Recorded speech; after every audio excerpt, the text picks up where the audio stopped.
Hello दोस्तों, मेरा नाम है शिव गुप्ता और मैं आपका स्वागत करता हूं इस चैनल पे जिसका नाम है Shiv Gupta learn English with me. इसमें दोस्तों मैं आपको इंग्लिश स्टोरी का हिंदी ट्रांसलेशन करके बताऊंगा, जिससे आपकी वोकेबलरी बिल्ड होगी, साथ ही साथ आप नए शब्द सीखेंगे जिसका प्रयोग आप डेली यूज में कर सकते हैं। तो चलिए दोस्तों शुरू करते हैं। तो जैसा कि आप देख सकते हैं, स्टोरी का टाइटल है the wolf and the lamb. Wolf यानी भेड़िया और लैम्ब होता है भेड़ का बच्चा। तो आगे देखते हैं। Once a little lamb was grazing on a grassland. एक बार लिटिल लैम्ब भेड़ का छोटा बच्चा ग्रासलैंड तब घास के मैदान में घास चर रहा था। Along with a flock of sheep, भेड़ के झुंड के साथ। इधर पे फ्लॉक मतलब झुंड होता है, शिप यानी भेड़। तो भेड़ के झुंड के साथ उनका एक छोटा बच्चा भी घास चर रहा था। Being a very mischievous, being a very mischievous मतलब कि बहुत ही शरारती होने के कारण। मिस्चीवियस यानी शरारती होता है, तो बहुत ही शरारती होने के कारण the little lamb wandered some distance away. तो शरारती होने के कारण जो भेड़ का बच्चा था वह घूमने चला गया, कुछ दूर घूमने चला गया। फ्रॉम द शिप, भेड़ों से कुछ दूर आगे तक वह घूमने चला गया। It began to enjoy the fresh and delicious grass. तो उसने क्या शुरू कर दिया? इंजॉय करना शुरू कर दिया। फ्रेश मतलब ताज़ी, और डिलीशियस, डिलीशियस मतलब जिसका स्वाद अच्छा हो, उस ग्रास का मज़ा लेना उसने शुरू कर दिया। दैट इट फाउंड देयर, जो उसने वहाँ पे पाई या फिर जो उसे वहाँ पर मिली। तो डिलीशियस अच्छी घास वहाँ पर उसे मिली जो कि ताज़ी थी और स्वाद में अच्छी थी, तो उसने उसका स्वाद लेना, उसको खाना शुरू कर दिया। It had come a long way, ऐसे करके वह काफ़ी आगे आ गया। फ्रॉम इट्स ग्रुप, वह अपने ग्रुप से काफ़ी आगे आ गया। But was unaware on that of that, लेकिन वह इससे अनअवेयर था, उसे इस बात का ध्यान नहीं था। अनअवेयर मतलब कि ना समझ पाना, नहीं जान पाना, ध्यान नहीं दे पाना, तो वह इससे अनअवेयर था। The lamb was also unaware, और लैम्ब को यह भी नहीं ध्यान था या फिर यह भी नहीं पता था। अनअवेयर मतलब पता नहीं होना, किसी चीज़ के बारे में नहीं जान पाना, तो वह इस चीज़ को भी नहीं समझ पाया, नहीं जान पाया। ऑफ अनदर फैक्ट, जो एक और सच्चाई थी कि a wolf was closely following it, कि एक भेड़िया उसे बहुत ही पास से फॉलो कर रहा था, मतलब कि उसका पीछा कर रहा था। फॉलोइंग यानी पीछा करना होता है। तो विल्ड है भेड़, उसका एक भेड़िया उसका पीछा कर रहा था। वैन द लैम्प रियलाइज, जब भेड़ को यह रियलाइज हुआ, जब यह भेड़ को महसूस हुआ, भेड़ के बच्चे को, दैट की हैड ए लॉस्ट इस वे, कि उसने अपना रास्ता खो दिया है। एंड वाज फॉर अवे, और काफ़ी दूर आ गया है। फ्रॉम द फॉल्क, झुंड से काफ़ी दूर आ गया है। इट डिसाइडेड, तो उसने डिसाइड किया टू रिटर्न, वापस जाने का। एंड ज्वाइन देम, और उन्हें वापस से ज्वाइन करने का, उनके झुंड में वापस से मिलने का उसने डिसाइड किया। ज्वाइन का मतलब होता है दोस्तों मिलना। एंड डिसाइडेड मतलब कि किसी चीज़ को तय करना कि ऐसा वो करेगा, तो डिसाइडेड मतलब तय करना।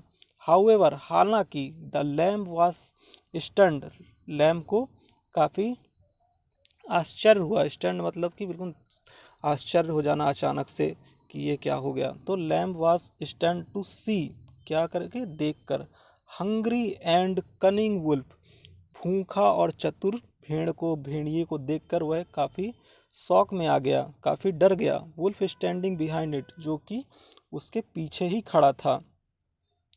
द लैम्ब रियलाइज्ड, तो लैम्ब ने यह महसूस किया, उसको यह समझ में आया, that there was no option, कि अब उसके पास कोई ऑप्शन नहीं है, अब वो कुछ नहीं कर सकता। Except to surrender itself to the wolf, सिर्फ इसके अलावा कि वो वुल्फ के आगे सरेंडर कर दे।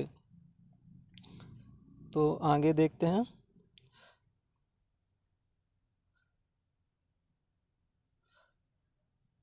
The lamb ask the wolf, तो जो भेड़ का बच्चा था उसने भेड़िए से पूछा, are you going to eat me, क्या तुम मुझे अब खाने जा रहे हो? द वुल्फ सेड यस, हाँ मैं तुम्हें खाने जा रहा हूँ। द लैम्ब सेड अगेन, तो लैम्ब भेड़ के बच्चे ने फिर से एक बार कहा, but can you please wait for some more time, लेकिन बट यानी लेकिन, कैन यू प्लीज़, क्या तुम ऐसा कर सकते हो, wait for more some more time, थोड़ा और देर इंतज़ार कर सकते हो, उसने भेड़िए से पूछा। I have eaten a lot of grass, मैंने काफ़ी सारी घास खा ली है। नाउ, अब मैंने काफ़ी सारी घास खा ली है। And my stomach is filled, और मेरा स्टमक यानी कि मेरा पेट भरा हुआ है, विथ ग्रास, और मेरा पेट घास से भरा हुआ है।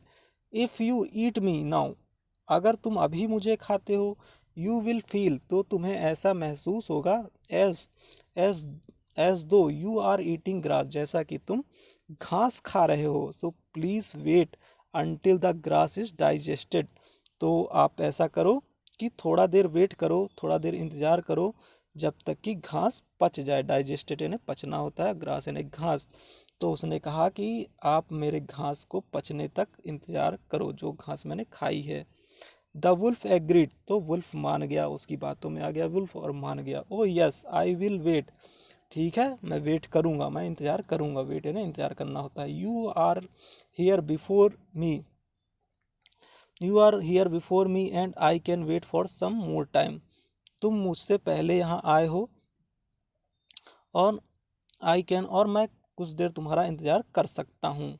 The lamb thanked the wolf, तो जो भेड़िया का बच्चा था, भेड़ का बच्चा था, उसने भेड़िया का शुक्रिया अदा किया।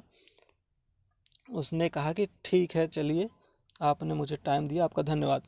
आफ्टर सम टाइम, कुछ टाइम के बाद, the wolf got ready to kill the lamb, तो कुछ समय के बाद जो वुल्फ था वो भेड़ के बच्चे को मारने के लिए तैयार हो गया। But the lamp stopped him again, लेकिन भेड़ के बच्चे ने उसे फिर से रोक दिया। डियर वुल्फ, प्रिय वुल्फ, प्रिय भेड़िए, डियर यानी प्रिय होता है, हम किसी भी के लिए प्रिय या प्यारे के लिए यूज करते हैं, तो डियर वुल्फ, प्यारे भेड़िए, प्लीज़ वेट, प्लीज़ कृपया इंतज़ार करें, फॉर सम मोर टाइम, कुछ और देर के लिए, सम मोर टाइम थोड़ा और ज़्यादा टाइम के लिए। The grasses is yet to digested, the grasses, जो घास है वो अभी भी, येट टू बी मतलब अभी भी होना बाकी है। क्या होना बाकी है? डाइजेस्टेड। येट टू बी का प्रयोग हम किसी चीज़ को बताने के लिए करते हैं कि वह अभी होना बाकी है या होना है, तो डाइजेस्टेड होने के लिए अभी बाकी है। उसने उससे कहा, if you eat me now, अगर तुम अभी मुझे खा लेते हो, if you eat me now, now इन्हें अभी, तो अगर तुम अभी मुझे खा लेते हो, you will see A lot of grass, तो तुम्हें काफ़ी सारी घास देखने को मिलेगा, इन माई स्टमक, मेरे पेट में। तो उसने कहा कि अगर तुम अभी मुझे खा लोगे तो तुम्हें मेरे पेट में अभी बहुत सारी घास देखने को मिलेगा। फिर उसने कहा, let me dance and then it will be digested easily, तो भेड़ के बच्चे ने भेड़िए से कहा कि मुझे डांस करने दो, और ताकि वो जो घास है वो आसानी से पच जाए। आगे देखते हैं क्या हुआ। द वुल्फ एग्रीड, वुल्फ तैयार हो गया, वह मान गया। एग्रीड यानी तैयार हो जाना या फिर मान लेना किसी की बात को, तो वह तैयार हो गया। किस चीज़ के लिए तैयार हो गया? कि आप डांस कर लो।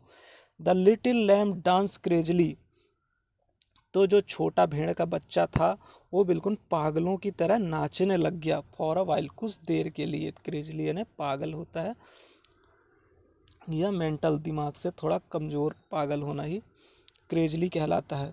एंड देन सडनली स्टॉप्ड, और अचानक से रुक गया।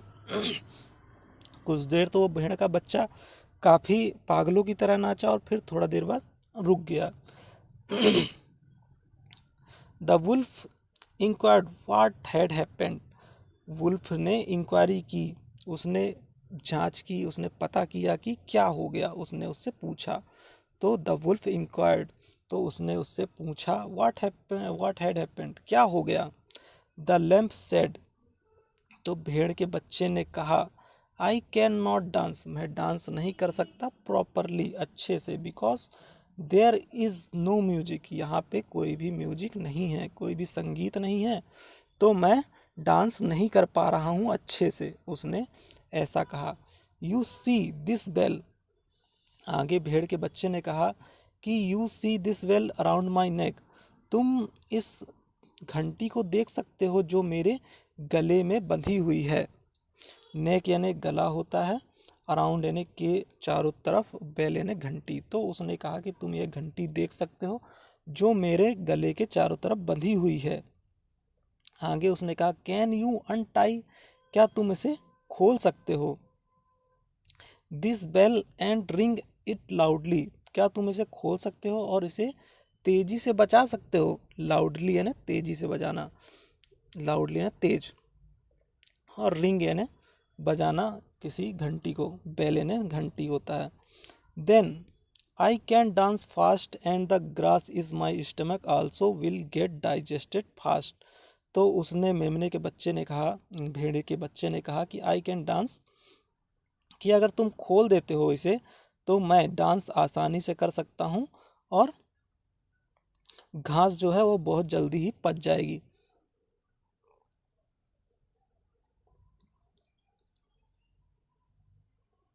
The wolf was ready to do anything, तो वुल्फ कुछ भी करने के लिए तैयार था। With the desire to eat lamb, उसकी जो खाने की इच्छा थी भेड़ के बच्चे को, वो इतनी ज़्यादा थी कि वो कुछ भी करने को तैयार था। डिज़ायर ने इच्छा होती है, टू ईट लैम्प, लैम्प को खाने की इच्छा थी उसकी, उसके कारण वो कुछ भी करने को तैयार था। और इधर एनीथिंग का मतलब कुछ भी होता है। ही रिमूव द बेल, उसने घंटी को हटा दिया। रिमूव यानी हटाना होता है। द बेल, उसने घंटी को हटा दिया। टाइड टू द लैम्प्स नेक, जो कि उसके गले में बंधी थी। टाइड यानी बंधा होना, तो लैम्प्स नेक जो भेड़ के गले में बंधी हुई थी। एंड रैंग इट, और उसे बजाने लग गया। विथ ऑल हिज माइट, अपनी पूरी शक्ति के साथ उसे बजाने लग गया, मतलब कि वह पूरी ताकत लगा के उसे बजाने लगा। माइट यानी ताकत होता है दोस्तों। और रैंग यानी बजाना, रिंग की सेकेंड फॉर्म है रैंग। मीनवाइल, उसी दरमियान, मीनवाइल मतलब उसी दरमियान या उस समय। तो मीनवाइल द शेफर्ड, जो शेफर्ड था चरवाहा, शेफर्ड यानी चरवाहा। शेफर्ड वाज सर्चिंग, वाज यानी था, सर्चिंग मतलब खोज रहा था, फॉर द लिटिल लैम्प। तो उसी टाइम जो शेफर्ड था, जो चरवाहा था, वो लिटिल लैम्प को, छोटे बच्चे को ढूंढ रहा था। एंड हर्ड, और उसने सुना, द बेल रिंगिंग, जो घंटी बज रही थी उसको उसने सुना। ही सॉ द वुल्फ, उसने वुल्फ को देखा। किसने देखा? शेफर्ड ने, जो चरवाहा था उसने वुल्फ को देखा। एंड द लैम्प, और उस बच्चे को भी देखा, जो भेड़ का बच्चा उधर फंसा हुआ था उसको भी देखा। ही रन टूवर्ड्स द वुल्फ, वह वुल्फ की तरफ दौड़ा, वह भेड़िए की तरफ दौड़ा। कौन दौड़ा? अपना शेफर्ड, जो चरवाहा भेड़िए की तरफ दौड़ा। सीइंग द शेफर्ड, चरवाहे को देखकर, द वुल्फ रैन अवे, तो जो अपना भेड़िया था वह भाग गया। And the lamp was saved, और भेड़ का बच्चा बच गया। रैन अवे का मतलब दूर भाग जाना होता है दोस्तों। तो दोस्तों ये कहानी थी जिसको मैंने आपको सुनाया। इस स्टोरी में आपने देखा कि एक भेड़ का बच्चा था जो कि काफ़ी काफ़ी अच्छा था, और लेकिन वो शरारती था। तो वह अपने शरारत के कारण अपने झुंड से काफ़ी दूर चला गया, ताज़ी घास खाने के लिए, अच्छी घास खाने के लिए। और उसे पता नहीं था कि वुल्फ उसका पीछा कर रहा है, और वुल्फ ने उसे पकड़ लिया। और जब वुल्फ ने उसे पकड़ लिया तो उसने उसे बेवकूफ़ बनाया। वो बोला कि मैं अभी अभी घास खाया हूँ तो अभी पची नहीं है, तो पचने के लिए मुझे डांस करना होगा। और जब वह डांस करने के लिए मान गया कि ठीक है तुम डांस कर लो, तो उसने अपनी घंटी भी उतरवा ली और उससे ही बजवा ली कि मेरे गले में जो घंटी है वो आप बजाओ तो म्यूजिक बजेगा, तो मैं और अच्छे से नाचूंगा, जिससे कि ये जो घास मैंने खाई है वो जल्दी पच जाएगी। ऐसा कह के उसने घंटी भी बजवा ली, जिसको उस चरवाहे ने सुन लिया जो उस बच्चे को ढूंढ रहा था। और वह उसके पास आ गया। भेड़िया उस चरवाहे को देख के डर के भाग गया, और इस तरह से शेफर्ड ने, या उस चरवाहे ने, उस बच्चे की जान बचा ली। तो दोस्तों हमको इससे क्या सीख मिलती है? इससे ये सीख मिलती है कि हर जगह पे ताकत काम नहीं आती, कहीं कहीं पे हमारी चतुराई भी काम आती है। तो मॉरल ऑफ द स्टोरी दोस्तों ये है कि फिजिकल स्ट्रेंथ, जो फिजिकल स्ट्रेंथ होती है, शारीरिक ताकत, इज़ नॉट सफिशिएंट, वह पर्याप्त नहीं होती। सम टाइम, कुछ बार, weakers people win with smart mind, जो कमज़ोर लोग होते हैं वो अपनी स्मार्ट माइंड, अपने चतुर दिमाग के साथ कैन ओवरकम, वह जीत सकते हैं द फिजिकली स्ट्रॉन्ग मैन, जो शरीर से तो ताकतवर है लेकिन उसको वो भी जीत सकते हैं। तो ये थी आज की स्टोरी दोस्तों, जिसका नाम था the wolf and the lamb. आगे ही और भी इस तरह की स्टोरी आपके लिए मैं लाता रहूँगा। अगर यदि आपको इस तरह की वीडियो चाहिए और अगर कुछ और भी आपको सीखना है तो उसके लिए आप मुझे कमेंट कर सकते हैं, मैं आपके लिए उस तरह की वीडियो अवश्य बनाऊँगा। तो तब तक के लिए थैंक यू दोस्तों।